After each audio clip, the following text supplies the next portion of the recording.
नाज़िम जोखियो खे क़त्ल खां अॻु जाम हाउस में तशद्दुद जो निशानो बणायो वियो। जाम हाउस जे वेयर हाउस जो पतो लॻी वियो। जांच ऑफिसर मूजिबि नाज़िम जोखियो खे जाम हाउस ते वेयर हाउस में क़ैद करे तशद्दुद कयो वियो। नाज़िम जोखियो जो हथ आयल मोबाइल फ़ोन घणो सड़ियल आहे। फ्रांसिक लाइ पंजाब लेबॉर्ट्री मोकिलियो वेंदो। गुज़िरियल ॾींहुं नाज़िम जोखियो जो मोबाइल फ़ोन हथ कयो वियो।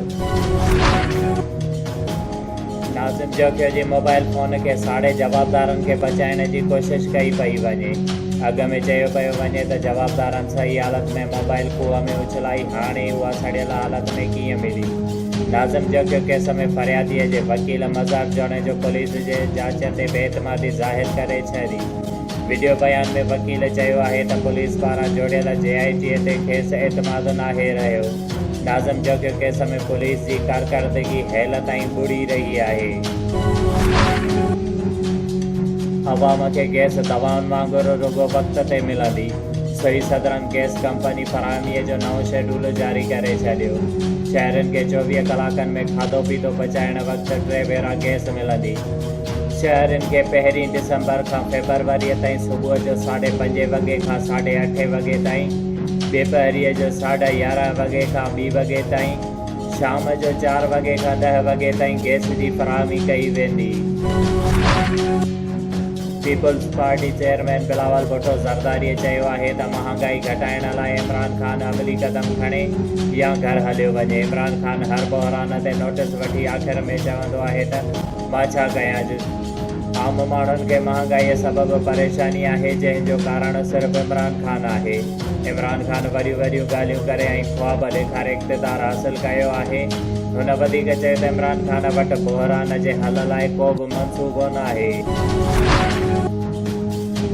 IMF जे प्रोग्राम सबबि मईशत मज़बूत थी। आलमी मालियाती इदारे सां मुआहिदे बाबति जल्द ख़ुशख़बरी ॾींदासीं। सऊदी अरब खां ईंदड़ कुझु ॾींहंनि अंदरि $3 अरब मिली वेंदा। नाणे वारे सलाहकार शौकत तरीन चयो आहे त कर्ज़ वठण सां मुल्क तरक़ी नथो करे सघे। जेसीं ताईं रेवेन्यू 20% ताईं नथो वञे, तेसीं ताईं मुल्क जी तरक़ी शरह वधी नथी सघे। मुखालिफ़ धुर पारां कानून साज़ीअ ते हुकूमत जो साथ न ॾियण जो फ़ैसिलो। सेनेट कमेटीअ मां काफ़ लीग ऐं MQM खे कढण ते ॻणती ज़ाहिर कंदे ॿिन्ही पार्टीज़ सां राब्ते जो फ़ैसिलो। मुखालिफ़ धुर जे अॻुवाण शहबाज़ शरीफ़ जी अॻुवाणीअ हेठि स्टेयरिंग कमेटीअ जो वीडियो लिंक ज़रिए इजलास।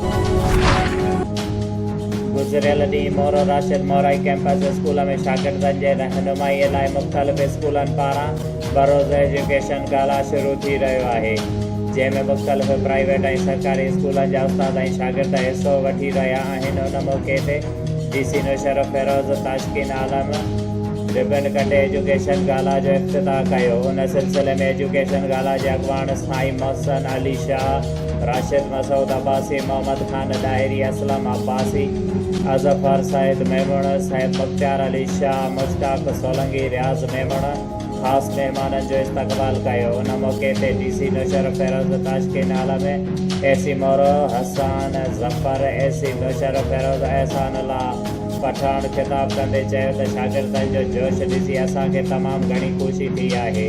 हुन प्रोग्राम जी सरगर्मियुनि सां शागिर्द इस्तिहा पैदा थींदो।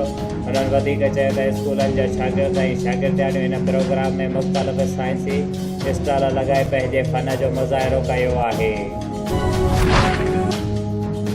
जाम साहब शहर जे ॾाहिरी पाड़े में सैफ़ जे तरफ़ां हलंदड़ शाह लतीफ़ पब्लिक स्कूल में जशन मीलाद सल्लल्लाहु अलैहि वसल्लम जो शानदार प्रोग्राम मुनक़िद कयो वियो। प्रोग्राम में मशहूर नाख़्वान हाफ़िज़ जान मोहम्मद जलवाणी, हाफ़िज़ फ़िदा हुसैन कबर ऐं स्कूल जे शागिर्दनि ऐं शागिर्दियाणियुनि नात शरीफ़ पेश कया। जॾहिं त जशन मीलाद नबी सल्लल्लाहु अलैहि वसल्लम जे प्रोग्राम में शाह लतीफ़ पब्लिक स्कूल जे ऑपरेटर मोहसिन अली जलवाणी, स्कूल जे उस्तादनि समेत सियासी समाजी अॻुवाणनि, शहर अता मोहम्मद विस्तड़ो, डॉक्टर जमशेद अहमद आफरीदी, डॉक्टर निज़ामुद्दीन भट्टी, ज़वार खमीसो ख़ान विस्तड़ो ऐं ॿियनि वॾे तादाद में शिरकत कई। बिरिया रोड लॻ ॻोठ ते चाई मनूमल में पुराणे ज़मीनी तकरार तां राजपर ऐं बिरोही बिरादरीअ में झेड़ो थी पियो। राजपर बिरादरीअ जो हिकु लीडर समेत 4 माण्हू ज़ख़्मी। जलाल खे बांह में फ्रैक्चर ऐं साहब ऐं शान अलीअ खे दिमाग़ में धक लॻण सबबि ज़ख़्मी थी पिया। जिन खे नवाबशाह खां कराची रेफर कयो वियो। जलाल जो चवणु आयो त गिरोह बिरादरीअ जा माण्हू असां ते हला करे हमिलो कयो। समाजी तंज़ीम सिविल सोसाइटीअ जे अॻुवाण लाला अरशद ख़ासकेली ऐं ॿियनि पारां मासूम ॿारड़नि जे बाज़ियाबीअ जे लाइ नवाबशाह प्रेस क्लब साम्हूं एहतिजाजी मुज़ाहिरो कयो वियो। मीरपुर ख़ास मां मासूम ॿारड़ जेके 4 महीना अॻु 9 वरियनि जे फौज़िया ख़ासकेली अगवा कई वई ऐं 15 ॾींहं अॻु मासूम ॿार ओबाड़ो थाणे जी हद मां 12 साल अब्दुल हफ़ीज़ चाचड़ पिणु अगवा कयो वियो। हुननि मुतालबो कयो आहे त आला इख़्तियारनि खे जल्द खां जल्द मासूमनि जे बाज़ियाबीअ जे लाइ नोटिस वठी बाज़ियाब कराइनि। संदन वालदेन समेत जेको समूरे सिंध में ताव पखेड़ियल आहे, जेका बेचैनी छायल आहे, उहा ख़तमु कराई वञे। डिस्ट्रिक्ट हेल्थ ऑफिसर दौलत जमाली पंहिंजे टीम सां गॾु नवाबशाह प्रेस क्लब में प्रेस ब्रीफिंग ॾींदे साहबिन खे ॿुधायो त उरड़ी ऐं रबेला खां बचाव जे क़ौमी मुहिम 15 खां 27 नवंबर ताईं हली रही आहे, जंहिंमें 9 महीननि जे सभिनी ॿारड़नि खे उरड़ी ऐं रबेला खां बचाव जा हिफ़ाज़ती टोका ज़रूरु लॻाराया वञनि त जीअं ॿार मोज़ी मर्ज़ खां बची सघनि। DHO वधीक चयो त पंहिंजे ॿारनि खे पंहिंजे इलाइक़े में मुक़ररु कयल हिफ़ाज़ती टोकन लॻाइण जे हंधि स्कूल, मदरसे या सिहत मर्कज़ में मौजूदु सिहत खाते जी टीम खां मुफ़्त टोका लॻाराइनि। अल ख़िदमत फाउंडेशन नवाबशाह पारां ज़ियाबतीस जे आगाहीअ जे आलमी ॾींहं जे मौक़े ते हिक रैली जमायत इस्लामीअ जे ज़िलई सेक्रेटरी सरदार अहमद आराई, ज़ियाबतीस जे माहिर डॉक्टर सिकंदर अली राहू, ऐवान सनअत व तिजारत जे साबिक़ नाइब सदर हाजी मोहम्मद असलम शेख, जमायत इस्लामीअ जे अमीर फैसल हुमायूं, अल ख़िदमत फाउंडेशन जे जनरल सेक्रेटरी मोहम्मद सलमान रऊफ़ जे क़यादत में शहर जे मुख़्तलिफ़ रस्तनि तां थींदे नवाबशाह प्रेस क्लब पहुती। रैलीअ में शरीक माण्हुनि बैनर ऐं प्ले कार्ड लॻियल हुया, जिन ते शुगर जे वधंदड़ बीमारी ऐं बीमारीअ खां बचाव लाइ तदबीरूं लॻियल हुयूं।